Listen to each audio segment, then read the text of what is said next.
మీ business ని develop చేసుకోవాలని అనుకుంటున్నారా? అయితే వెంటనే సంప్రదించవలసిన ఫోన్ నంబర్ 7729969299. ఈరోజు బీసీ నినాదం మీద కవిత చేస్తున్నటువంటి ధర్నా, ఏదైతే ఇందిరా పార్క్ దగ్గర వాళ్ళ ధర్నా కార్యక్రమం తలపెట్టారో నిజంగా చాలా హాస్యాస్పదం. ఎందుకనంటే అసలు కవితకి ఏం హక్కు ఉంది బీసీల గురించి మాట్లాడతాను? 10 సంవత్సరాలు మీరు అధికారంలో ఉండి బీసీలకి ఏమైనా న్యాయం చేసిరా? మీరు ఆలోచన చేయండి. మేము ఇప్పటికి కూడా అడుగుతా ఉన్నాం, నిజంగా కవితమ్మ గారు నీకు చిత్తశుద్ధి ఉంటే, బీసీల మీద ప్రేమ ఉంటే ఫస్ట్ మీ పార్టీ అధ్యక్షుడిగా బీసీని నియమించండి. మా పార్టీ అధికారంలోకి వస్తే ఒక బీసీని ముఖ్యమంత్రిని చేస్తామని ప్రకటించండి.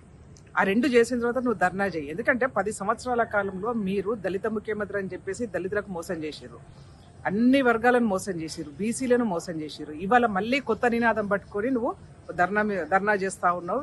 ఇది కరెక్ట్ కాదు. ఎవ్వరు కూడా మిమ్మల్ని నమ్మరు కాక నమ్మరు ఈ రాష్ట్రంలో.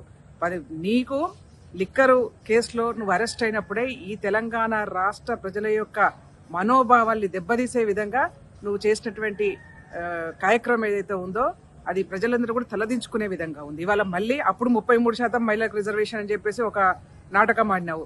ఇవాళ మళ్ళీ కొత్తగా బీసీలు అని చెప్పేసి నాటకం ఆడుతున్నావు. అంటే తెలంగాణ రాష్ట్రంలో బీసీల గురించి, మీ పార్టీలో బీసీల గురించి మాట్లాడుకోవడానికి ఒక బీసీ నాయకుడు లేడా?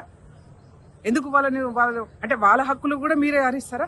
బీసీల గురించి మాట్లాడేతనికి కూడా నోరు మూయించేసి ఇవాళ మీరే ఆ నినాదాన్ని పట్టుకొని చేస్తా ఉన్నారు. కాంగ్రెస్ పార్టీకి పూర్తిగా చిత్తశుద్ధి ఉంది. కాంగ్రెస్ పార్టీ ఒక రాష్ట్రానికి బీసీని అధ్యక్షునిగా చేసింది మహేష్ కుమార్ గౌడ్ను. ఇవాళ మా పార్టీలో బీసీలకు ఒక పెద్దపీట వేస్తా ఉన్నాం. అంతేగాని మీలాగా కాదు. అనవసరమైనటువంటి నాటకాలు బంద్ చేసి మీరు ప్రజలకు చేసినటువంటి 10 సంవత్సరాల కాలంలో మేము బీసీలకు ఏమి చేయలేకపోయినామని చెప్పేసి క్షమాపణ కోరమని చెప్పేసి కోరుతా ఉన్నాను. నువ్వు ఇలా చేస్తున్నావు ధర్నా, ఆ ధర్నా చౌక్ను కూడా బంద్ చేసినటువంటి ఘన చరిత్ర మీదే. ఆ ధర్నా చౌక్ను ప్రజాస్వామిక హక్కుల్ని పూర్తిగా కాలరాసినటువంటి పార్టీ మీది. ఇవాళ నువ్వు కూర్చుంటున్నావే ధర్నా చౌక్, ఎవరు ఓపెన్ చేశారు? అది కాంగ్రెస్ పార్టీ. వాళ్ళ ప్రజాస్వామిక హక్కుల్ని ప్రజాస్వామ్యబద్ధంగా ఎవరైనా అక్కడ ధర్నాలు చేసుకోదలుచుకుంటే చేసుకోవచ్చు అని చెప్పేసి మొట్టమొదటిసారిగా అధికారంలోకి రాగానే ఫస్ట్ అక్కడ ధర్నా చౌక్ ను ఓపెన్ చేశాము, ఫ్రీగా వదిలేసాం. ఇవాళ దాన్ని కూడా బంద్ చేసినటువంటి ఘన చరిత్ర మీది కదా.